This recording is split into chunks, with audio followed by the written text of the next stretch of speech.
Hey everyone, welcome to my video. My name is Jackie and this is Dr. George. He is my canine companion. He will be helping me today explain why animal testing is no good and we should be using Homo sapiens like myself.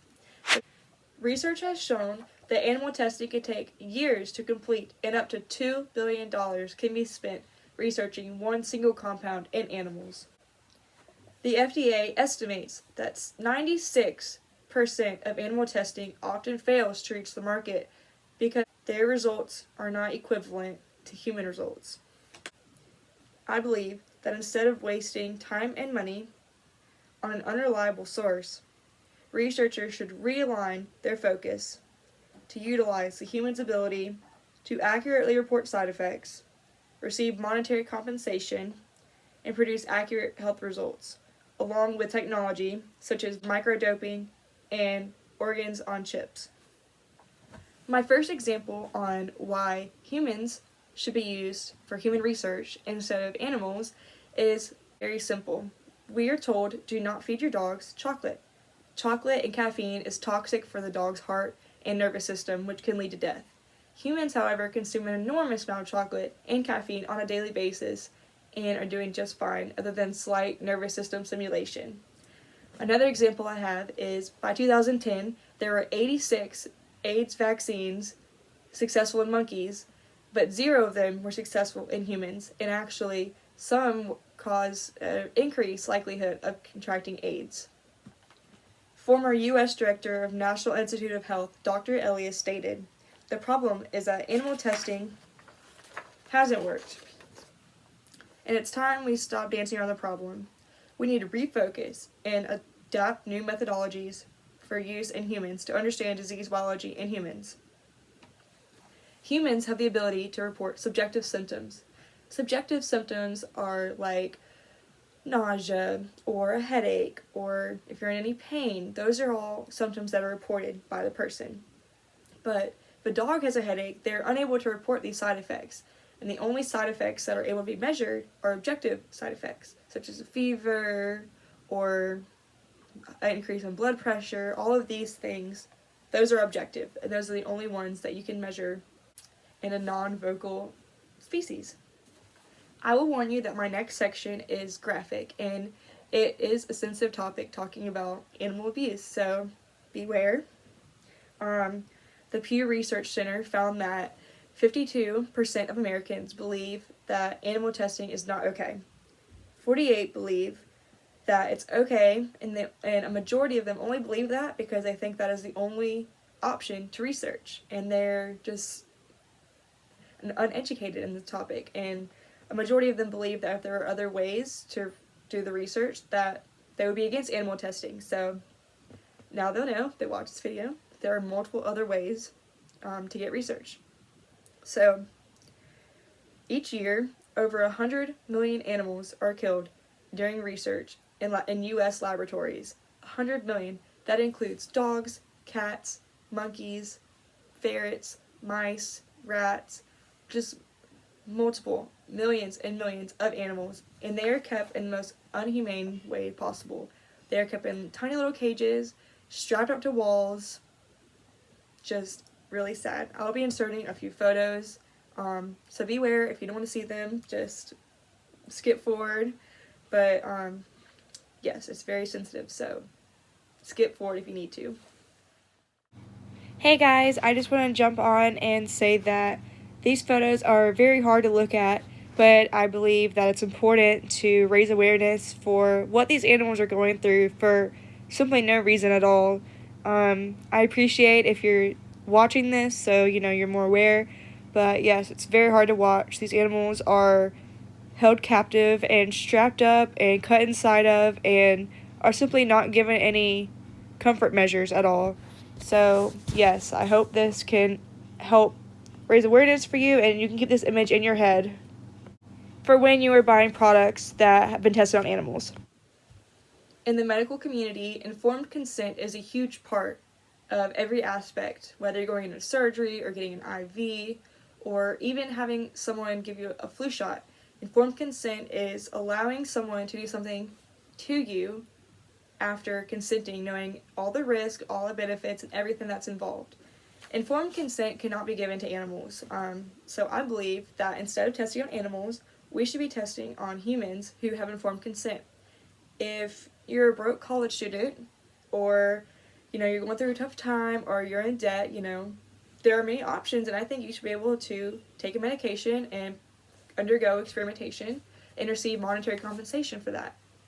Of course, it's only for volunteering, and you would have informed consent, you would know everything to expect, everything like that, but it is a lot more of a humane option than testing on animals. I also believe that if someone is sentenced to 50 years in prison and they want to try out a drug, to better the human population, I think they should possibly get months or even a year taken off their prison sentence. Or even someone that has life in prison, I think if they want to help out the medical community, they should maybe get access to television for a week, or any little thing that they might like, getting chocolate or just any little thing to incentivize them to want to participate. Like previously stated, 48% of Americans believe that animal testing is okay only because they believe that is the only option. Well, to that 48%, I have two other options that I just found in a few days of research, so I'm sure there's so much more out there. But my first example is called Organs on a Chip, and I'll be including a short little video of the scientists explaining it. But basically, scientists have been able to recreate a human body system on a little chip, such as the respiratory system. They have the capillaries and the alveoli and everything, and they're able to reproduce that whole body system and test out the effects of certain experiments or drugs on that system. This is the idea of replacing animal studies for drug testing, for example, with little micro-engineered devices that are lined by human cells and reconstitute organ-level functions. One of the things that pharmaceutical industry is finding is that they're having very high failure rates, and often it's because the animal models being used to develop these drugs are not predictive of the human situation. It's very expensive to perform animal studies and also time consuming. Whereas here we have models that can potentially better predict the human situation. It's called human breathing lung on a chip, and this device mimics a breathing human lung. It has human airway cells from the air sac on a membrane that's porous. On the other side of the membrane are human capillary blood vessel cells. There's air on one side, there's flowing medium with human blood cells in it, like blood on the other side, on the capillary side, and then the whole thing stretches and relaxes just like our lung does when we breathe. It is very easy to use, there's a very low learning curve, it is less expensive, and it takes less time to do.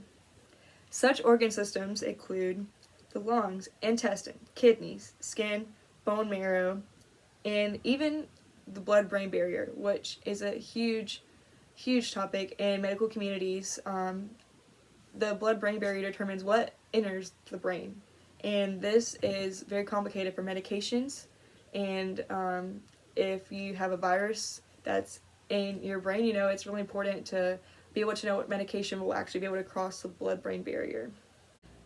They also open up new possibilities to investigate how environmental factors like cigarette smoke affects tissue health and physiology in individual patients, as shown with smoking machine that precisely mimics human smoking behavior and its impact on the human lung airway and its functions by breathing cigarette smoke directly into the airspace of a human lung airway chip. Microdosing is another great option for medical research in humans. So microdosing basically is you're giving someone a fraction of a dose that you would actually give of a drug, and let's say the recommended dose is 15 milligrams. Well, you may give them 1 milligram or even half a milligram, and the drug will still take effect on the body. And they use a series of imaging tests to follow the drug and see what it does, and through this they're able to see the effect, and they're also able to predict a normal dosage range. This will have little effect on the human, and it is very unlikely that death would occur. Microdosing can replace certain tests on animals and help screen out drug compounds that won't work in humans, so they won't needlessly advance to government-required animal testing. To counter my claim, the only downfall that I have been able to find in this whole switching from animal testing to human testing is the learning curve and time it would take to make the switch. Like I said, there are hundreds of millions of animals killed every year, and that's just killed. Like, there are millions and millions and millions in captivity right now being tested on. So it would take a while to free all those animals and get all the laboratories to switch from animal testing to human testing. But with organ on a chip, there's a very slim learning curve. It is not hard at all. Scientists said it's very easy to understand, and especially if you're already a researcher, it would be pretty easy to understand and implement into your practice. So that is the only downfall that I would have. Like Gandhi once said, you have to do the right thing. You may never know what results come from your actions, but if you do nothing, there will be no result. To conclude, I believe researchers should stop conducting experiments on animals because it is inaccurate, it is costly, timely, inhumane, and there are better alternatives out there. The organ on a chip is very promising along with microdosing. These two options alone could change the world and have way more accurate results than testing on animals whose pathophysiology is way different than Homo sapiens. Animal testing is cruel and outdated, and with the advances we have made as society, such as microdosing and organs on a chip, there is no reason to continue this research. Thank you for watching my video. I hope I have convinced you that we should stop animal research and that there's better options out there.